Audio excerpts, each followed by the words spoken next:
Next on Watch the Damn Tape, we're going to get into the final review of the Unrivaled basketball season, and the Caitlin Clark effect strikes again.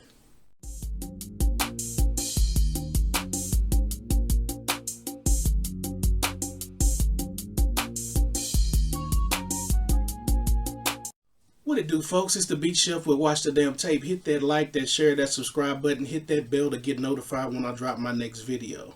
New subscribers, I thank you for joining. I hope you enjoy the show. Old subscribers, thank you for continuing to help me build this platform and pushing out this content. Sorry I've been gone away for a couple days. Texas dust had your boy effed up. Had my nose all stuffy, everything. But that's Texas. That's Texas in the spring. It gets chaotic. It's nothing like seeing a dust storm travel 250 miles from West Texas into the DFW and choke you the hell out. But it looked like fog. But anyway, keep it pushing. Unrivaled's finally over. Final game. We saw it. We saw the Rose take the crown, beat the Vinyl. Chelsea Gray, modest game. Azura Stevens came up big, had her 18 rebounds. Brittany Sykes, 21 points. An unrivaled high for her. Congratulations to them. Did it without Angel Reese, which was telling. And the way Angel Reese came in and the championship on FaceTime, even telling more about her character. But anyway, congratulations to the Rose. We all know Angel Reese is a character. With that being said, the things I liked about Unrivaled, the payouts. It's nothing like getting money. And if the money that they got, the 200, the reports, 200,000 a player, phenomenal. Great. They didn't have to travel overseas, anything like that. And they can stay in stateside and hang in Miami and kick it. The second thing that I liked about Unrivaled, I liked that Caitlin Clark didn't play. Because it forced these women in this league to stand on what they said. Angel Reese said it best. She said, it's not just one person. Well, if it's not just one person that's driving the ratings and driving people, then everything in Unrivaled should be a super success based off the 30 plus women that came to Unrivaled. And I'm glad the numbers showed the other. The 1v1 tournament. This by far was the highlight of Unrivaled. Had some of the highest ratings, and was probably the most entertaining thing that happened in Unrivaled. They should probably bring the 1v1 to the WNBA All-Star Game as another event besides the 3-point contest and so on and so forth. This would be great in the WNBA. It would probably never go in the NBA because them guys' pride and getting clowned is way too. It's a higher risk to get clowned in 1v1 for a guy, and a guy in the league that's got some stature, got some tenure, got something that he's trying to keep his rep up. It'd be bad for them. I like the way they marketed the players on social media platforms in Unrivaled. Like, everybody's not on TikTok, but they did a lot of content on TikTok. Did a lot of stuff on Instagram, and then they did like the little reality show. And that's good for women. And it also gave you a chance to get to kind of know the other players, some of the players, the lesser known players in the WNBA, and get a feel for them. And hopefully that carries over into the WNBA. Maybe it does, maybe it don't. But those are the things that I really liked about Unrivaled. The things that they need to work on. They need stars.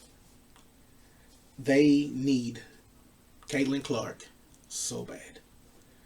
Not to mention that 2023, excuse me, last season, Caitlin Clark appeared in 20 out of 23 games that drew more than 1 million or more viewers. Compared to Unrivaled, their biggest delivery was 377,000. That was on Valentine's Day. That was the 1v1 tournament. The playoffs, they averaged around 284,000. The Rose and the Laces semifinal game, 263. The Violent Owls was 226. On most nights, it was about 155,000 subscribers. Now they'll go and they'll tell you they showed some stats today. They kind of fluffed their numbers with the digital stuff, but actual eyes watching, the numbers were abysmal.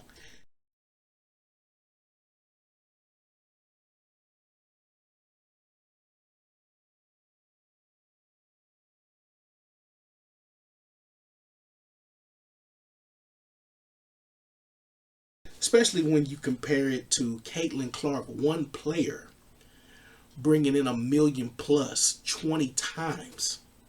20 times. That's the reason why Napisha Collier was begging Caitlin to play, and they will continue to beg her. And I would tell Caitlin Clark, if I was her management, the number starts at deuce 5. That number behind me, deuce 5 per season. And I wouldn't stop. I'd really go for 40 million. If y'all got the deep pockets, money ain't nothing to some of these corporations. The way everybody's throwing in money, Miller Lite, so on and so forth, Sephora, for the exposure you're going to get and the eyes you're going to get. And every night this young lady plays, you're going to get millions of viewers. It's worth the money. So cut me 40 million. Caitlin, you'll thank me later. But I wouldn't play for no less than, the minimum would be 25. That'd be the starting. The commentary. Lisa Leslie was terrible. Sarah Kustok was manageable, was a little bit more professional, and really more into the gameplay. Lisa Leslie, mixed with Brandon Glasheen, was awful. And especially the early games, they kept trying to oversell this league. And to me, if the league, if the basketball is top notch, and these are the best of the best that you got, then the play is going to speak for itself. You don't have to trick up and tell us every 5 minutes, ooh, it's so much fast break action. But you ain't talking about the missed layups. You ain't talking about them air balls. You can't count the number of air balls. There was an air ball in every game. I'm talking about no backboard, no rim, straight, as we say, flow bound. It was a bunch of flow bound. The overselling of the facilities was another. The training and the fitness and all the perks that they got. That's cool. It's in one spot. To me, being in Miami and being in this venue was, I contributed this to, basically, this was like a small resort, and you hooped for recreational fun. That being said, third one, the pace of play was choppy at times. It looked scripted at times. And that goes into my fourth one, the refs and the way they called the game. It was almost like WWE. They threw Angel Reese out for basically nothing. They threw Rakia Jackson out for basically nothing. Brittany Sykes got tossed up for basically nothing. Got tossed out. Not tossed up. That was kind of bad. But anyway, I ain't cutting that out. That's kind of funny. She got tossed up. She got tossed out. But between the play, at times you would think they weren't practicing. And it showed in the play. It showed in their physical fitness as the season went on. And this was only 7 weeks. there will be times where Leah Boston would just, she started and then she just disappeared. And players started getting hurt. Natisha Heidemann came out and was the ultimate temporary. Played for like 3 teams and won a title. But played for 3 teams in one league and won a title in 7 weeks. 3 teams, 1 league, and won a title. It's just that alone. No explanation from the crew. And it goes back to 2 about the commentary. You never heard about Kate Martin. After Kate Martin went out, you never heard about her. You never heard about Kate Martin. You never heard about Kalia Copper. When Alyssa Thomas got hurt, you never heard about her. When Arike got hurt, you never heard anything else about her. They did a poor job of telling you about the injuries, but they did a good job of telling you about Sabrina Ionescu, who wasn't going to play anymore that season due to obligations. They made sure they told you that. Even though I did a video a month earlier stating back in February that in January they said that Sabrina was not going to play. And she was basically, she could do whatever she wanted. They gave her full autonomy to do whatever she wanted. They needed bodies in this league. When Kelsey Plum backed out, that hurt this league.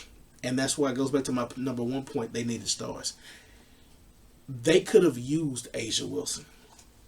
And A'ja Wilson probably would want a large salary. And she would deserve it. Because if they had Caitlin Clark and A'ja Wilson, this thing would have did way better numbers. And if they ever get some stars that have any skin in the game, I mean real stars, not trying to manufacture Shakira Austin into a star. Napisha Collier is an excellent player, played excellent in this game.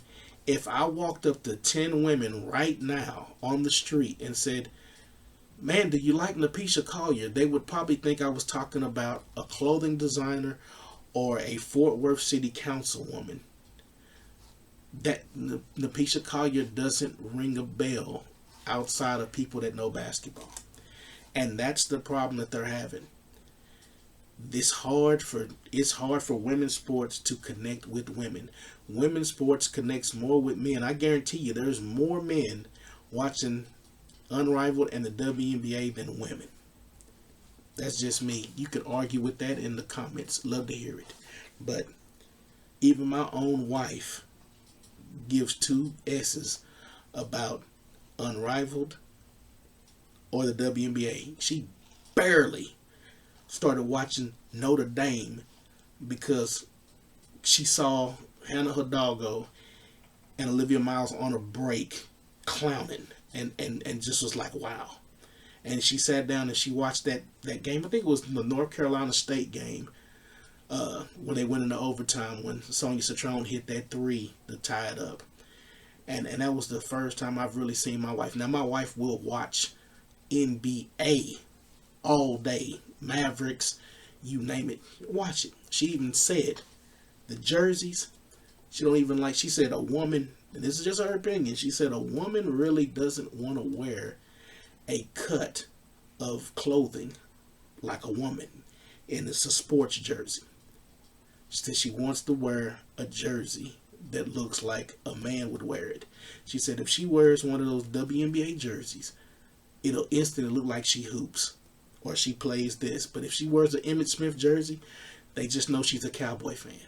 Or if she wears this jersey, she knows that, she got that dirt jersey on. She likes the Mavericks. She don't hoop for the Mavericks, but she put on that Candace Parker jersey. Oh, you play for the University of Tennessee? Really? No. She 5'3". Can't hoop. Arms too short. But anyway, that's it.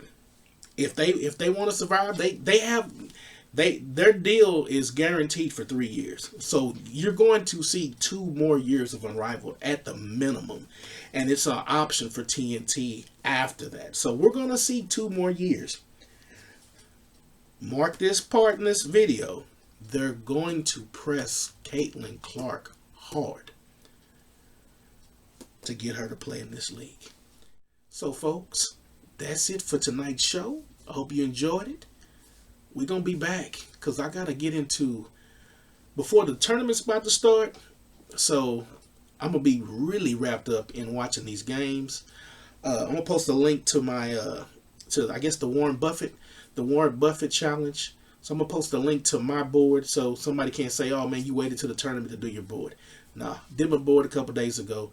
It's posted. It'll be online. You can click on it. You can see who I picked. You can agree with them picks. You can not agree with them picks. But yeah, I've already done my picks. Looking forward to the tournament. But tomorrow's show, I gotta drop that list of the college players that I think could take a job from an unrivaled player, which is another WNBA player. I excluded the first year players, and there was about 10 vets I spared, even though I think those vets can get spared too. I mean, even Napisha Collier, I think Napisha Collier's killer. And I can still replace that job. Anybody can be replaced on any job. Trust and believe. So WNBA is another job to me. So you can get replaced. But I spared 10 vets and the five, I can think it was 5 rookies. I mean, it was Cameron Brink, Rakia Jackson, Aaliyah Edwards, Angel Reese.